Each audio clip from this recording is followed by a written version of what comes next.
Natural lang ba yung may nangyari sa inyo pero di ka na pinapansin? The answer is yes. Especially sa babaeng hindi used sa pagtatalik.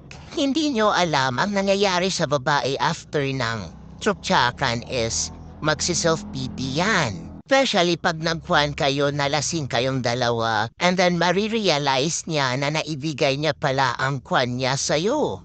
Again, I'm talking about in general ha. So normal talaga sa babae na hindi ka papansinin after ng tsuktsakan nyo.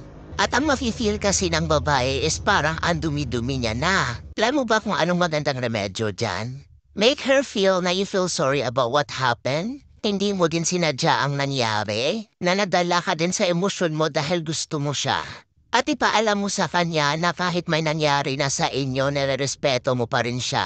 Sa ipa-feel mo lang sa kanya na you feel sorry at ipamaho mo na hindi na yun mauulit. Pero mauulit pa pala. But you know what guys, once magsi-self-pity ang babae after sa pagtatalik nyo, malaki ang chance na mahulog yan ng lubusan sa'yo. Basta ang importante ikaw ang mag-reach out dahil ikaw ang lalaki. At kung hindi mo alam, iyan ang best time na humonek sa babae emotionally. At kung bet mo lang din man ang babae, suyuin mo na lang. You're welcome.